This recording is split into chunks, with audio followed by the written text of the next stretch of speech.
So a little bit of a change to the usual setup here. We normally talk about the main landscape review. Our main landscape review is kind of in a little bit of a hiatus. There's a lot of setup phase, so a little less to talk about there. So this week we're focusing exclusively on our work around digital inclusion, and Aoife and Henry will be talking us through that in just a second.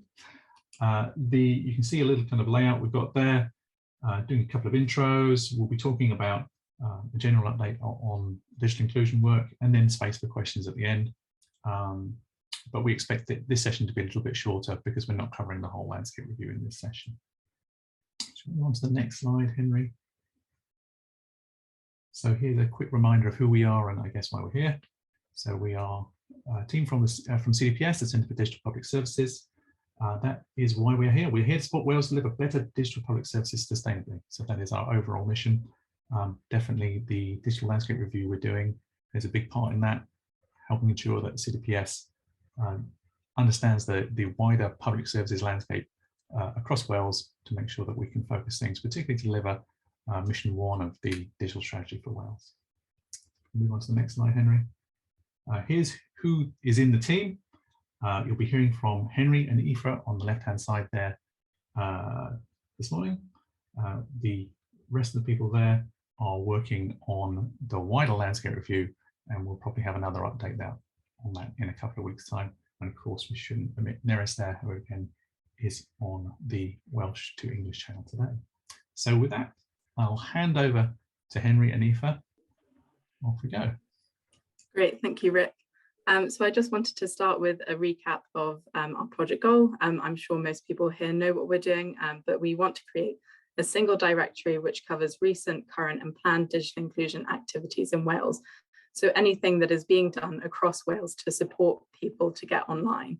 And we want to cover recent, so past 2 years around the start of the pandemic, just so we can capture anything that might be overlapping in that space. And then once we've collected that data, we want to do a bit of analysis and understand the geographic and demographic trends of those activities. And we're working closely with the Welsh Government Office of the Chief Digital Officer and also Welsh Government Prosperous Futures on this work. So in terms of the need for a digital inclusion directory, there's so much fantastic work going on in this space, but there's no one overview of what is going on. So this directory will give us that understanding of what is happening across Wales to tackle digital exclusion and how this compares to other nations. So we're going to be doing a little bit of international comparison and we can draw up where there might be similarities or differences between Wales and other nations. This directory will then also help organisations plan their own future activities because they can see where something has been done already that is similar to what they planned, and that will allow for knowledge share and perhaps join up of activities across different regions. And then on the flip side, those who are currently digitally excluded, this directory might point them in the direction of activities that are local to them that they can get involved and increase their confidence and skills digitally. So what we've done since last time, we've continued having one-on-one conversations with different organisations. This includes the Claw Foundation, so on their social leadership programme and what they're doing in Wales. Data Map Wales, it was really interesting to see how we can produce the data needed to produce a heat map of digital inclusion activities across Wales, and also the UK Government Central Digital and Data Office. And we spoke to the head of accessibility there to understand what they're doing at the moment in the accessibility and digital inclusion space.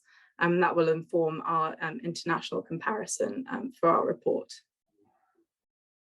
We've also presented our work to the Digital Inclusion Alliance Wales and to the Patient and Public Assurance Group in the digital services for patients and the public. And that's hopefully getting our message across clear, and hopefully people from there will be able to fill out our survey and tell us what they're doing. So on that note, we finalised and sent out our digital inclusion survey. So as I said, we sent it to members of the Digital Inclusion Alliance and also members of the Patient and Public Assurance Group. And we've also sent it to other networks such as the Wales Council for Voluntary Action. And we've had an offer to send it to libraries across Wales. If you have been sent this survey, please encourage your colleagues and other organisations that you might be aware of to complete this by the 25th of March.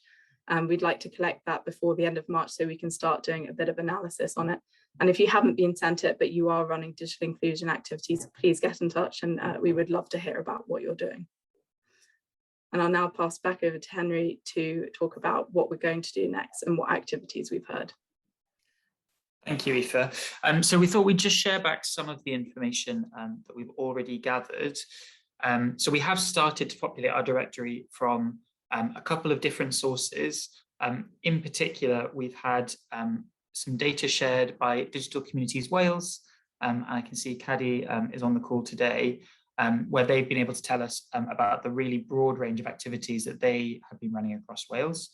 We've also had some returns from local authorities, helpfully provided to us by the Older People's Commissioner, who again, I can see George on the call, as the Older People's Commissioner has recently run a review asking how organisations are supporting older people to access their services. And there are some questions within that review that are really relevant to what we're looking at. So those are particularly the two sources that we've had back so far, and therefore have included in the directory.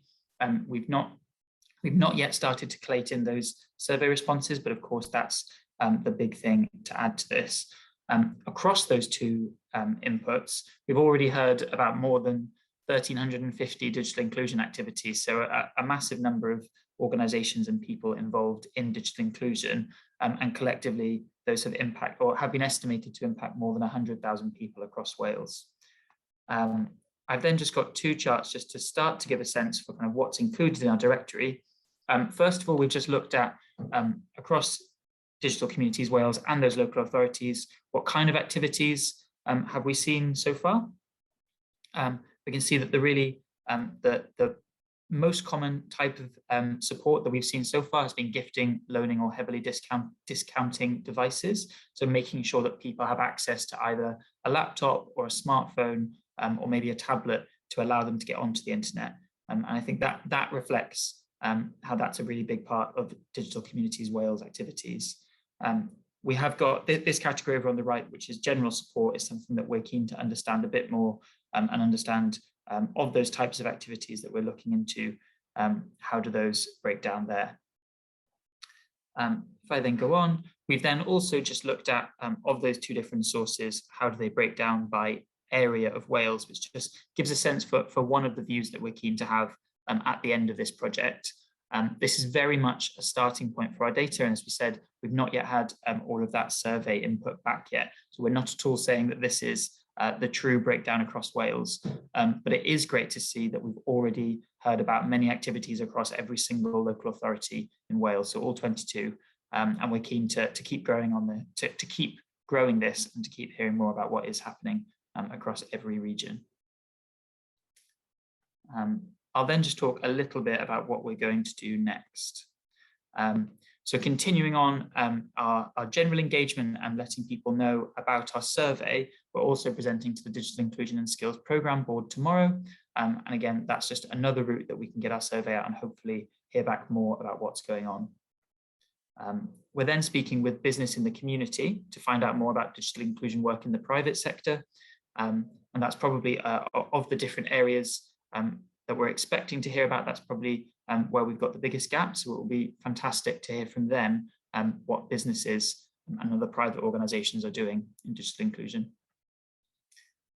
We're then continuing to research digital inclusion internationally, particularly focusing on what the UK is doing in this space. We're keen to reach out to DCMS and GDS as two other organisations that we know are relevant in England, and also look at the other home nations to see what they're doing. And then finally, we are considering where this directory sits in the long term and how we can make sure that it's as accessible as possible. I think something that's really come back from our wider engagement is that people see this as a really helpful tool for the public, the people who are actually involved in and benefiting from this work. But of course, we want to make sure then that the things that we find are accessible and understandable to that group. So we want to think both about where is the best place to hold this information, but also how do we present it back so that all of those stakeholder groups can engage with it.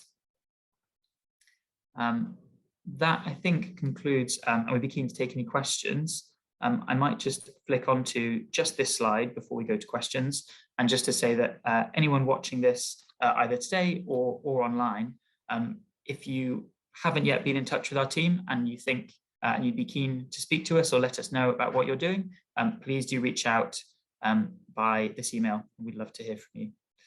Otherwise, our next show and tell will be in 2 weeks' time. And we expect it will probably cover both this review, but also the wider digital landscape review. So with that, we can go back to questions. Thank you very much.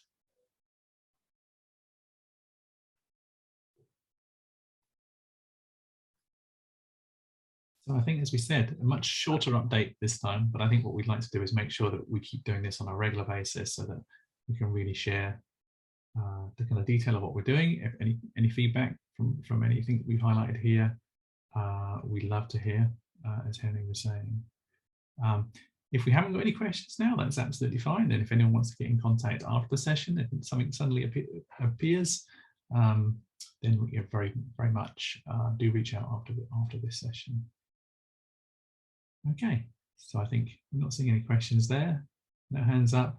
I think I'll just say thank you very much all for attending and look forward to talking to you again next time.